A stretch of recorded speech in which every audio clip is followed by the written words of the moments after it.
Can y'all see me okay? Okay, good.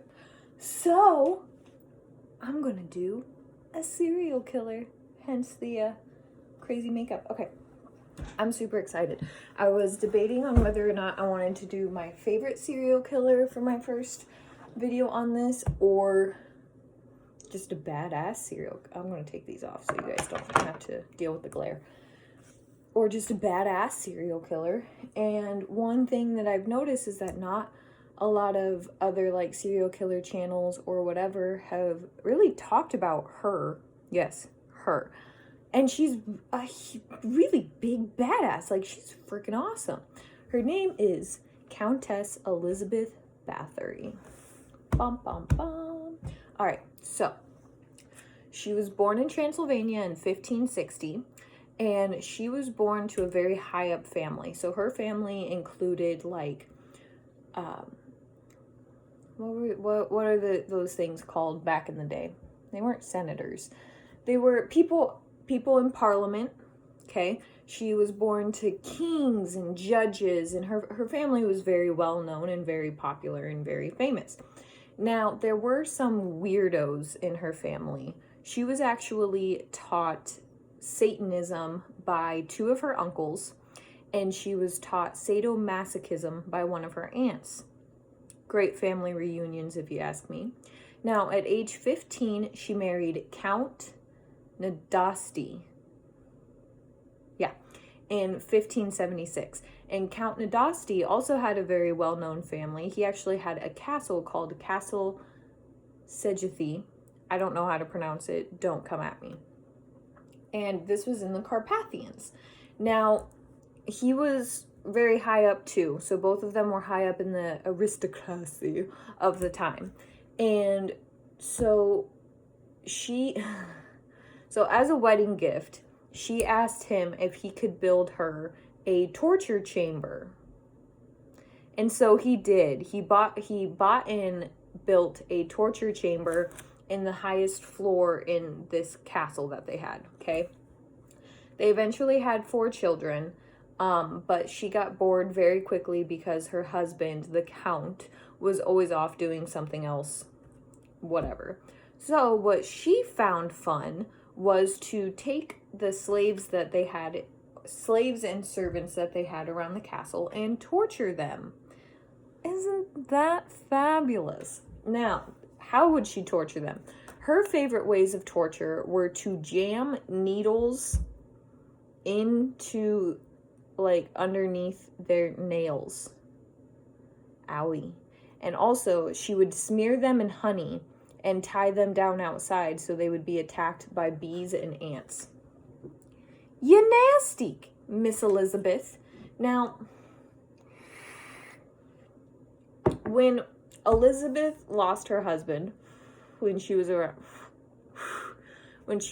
41 years old, everything just went downhill. It was horrible. So she had a nursemaid. Is that what they were called? Basically like a nursemaid. And her name was, let me look, Alana Jo. And Alana Jo was known to be a black witch, and she practiced Satanism. And after her husband died, she just completely followed Alana Jo. She was all into the Satanism, all into sadomasochism. Everything was just fucked at that point. Now,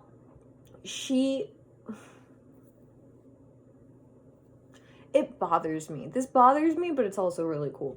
Now, rumors started spreading around the castle that she started having lesbian orgies with the servants that she had, and started kidnapping young peasants to become her servants in the castle. And one day, she ended up slapping the face of a servant that she had so hard that it drew blood. And when the blood fell on her hand after she slapped her, she wiped it away, and in her brain, she noticed that where the blood was on her hand, her skin had gotten more youthful and more plump. So she gets this bright idea that if she starts bathing in the blood of peasants and drinking the blood of peasants, that she will stay young forever. Now, Elizabeth and her followers started searching all over the countryside around the castle, looking for any peasant woman that they could kidnap or lure back into the castle. And once they were kidnapped, they were hung up in chains. They were fattened up, basically. So she fed them a lot of food, got them all fat and nice, full of blood. And then she would basically drain their blood and then bathe in it. If you've ever seen Hostel, I think it's Hostel 2, where that girl comes in and she lays down in the bath. Also, I don't know why, but this turns me on. But she lays down in the bath and she takes a giant scythe and she just like cuts away at this poor woman that's like dangling above her, and she just bathes in the blood. Kind of like that situation. So she would drain them of their blood, bathe in their blood, and then she would keep their bones for alchemical experiments, like alchemy. She would keep their bones for experiments. And one of the creepiest things that I think that she does, not like any of this isn't creepy, but she would make some of her servants lick the blood off of her body after she got out of the bath. And if they showed any sort of displeasure or whatever, she would have them killed and tortured. Tortured, then killed. Reverse that. So that was nice. Now, eventually, like always, she did start aging. And in her brain, it wasn't because, oh, I'm bathing in blood, maybe that's not working. No. Her thing was, I'm bathing in blood, it's not working. It must be because these are peasant girls. So she opens up a school. What was it called? Hold, please.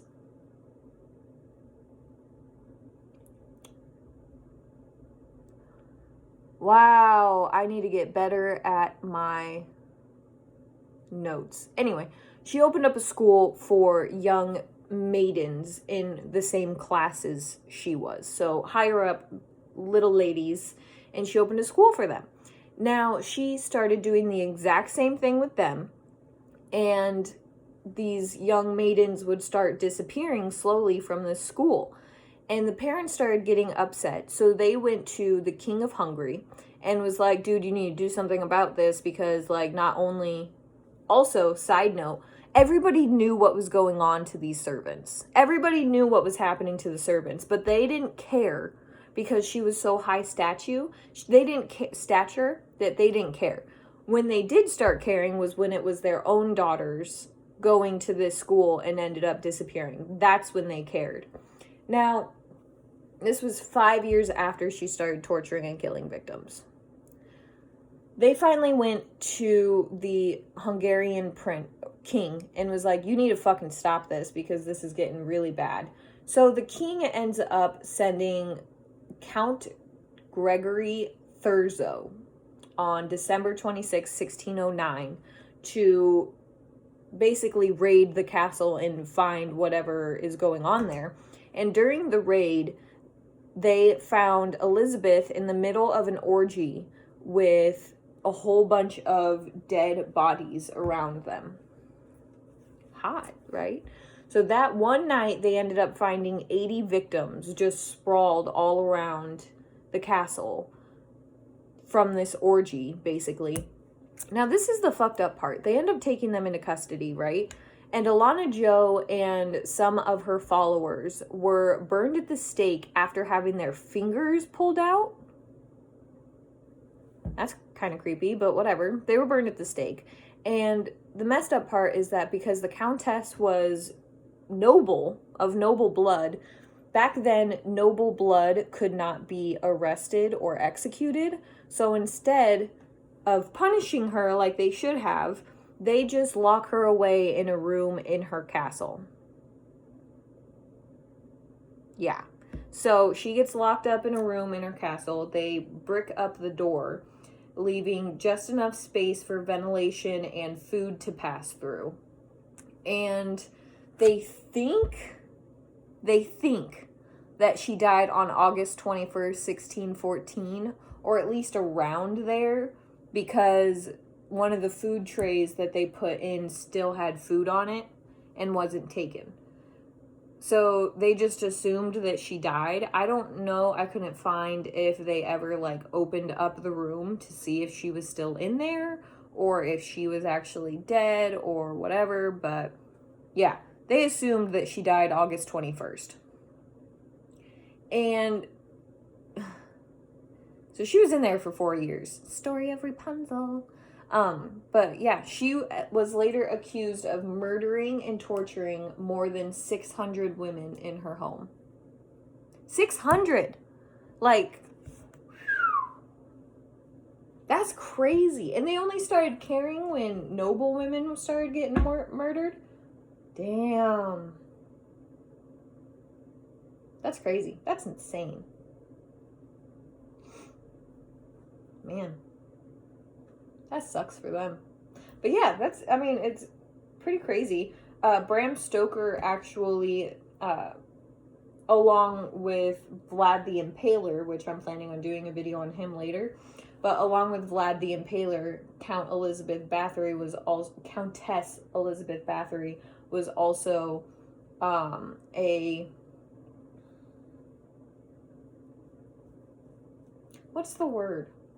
My brain's not working today. Was a inspiration. There we go. Countess Elizabeth Bathory, along with Vlad the Impaler, were inspirations for Bram Stoker's Dracula. I don't remember ever reading about Dracula bathing in blood, but I also haven't read Dracula in a long time, so that could just be me. But yeah, so that's pretty darn interesting if you ask me. Let me know what you think of her. I think she was pretty freaking badass. I mean, but I also have really morbid curiosity about these things, and I think all serial killers are kind of badass. But yeah. So, if you want to get away with murder, I guess just be born into a noble family. At least back then. I don't know if anything changed now in Transylvania and Romania, but Transylvania is in Romania. But you know what I mean. It's interesting. But yeah. So that was the story of Countess Elizabeth Bathory. She's pretty cool. Don't worry, there will be serial killer stories that are longer than this. This one is just so old that there's not a lot of, like, excruciating detail like some of the other ones I'm going to be doing. But yeah, I hope y'all have a good day. And I guess watch out. Bye.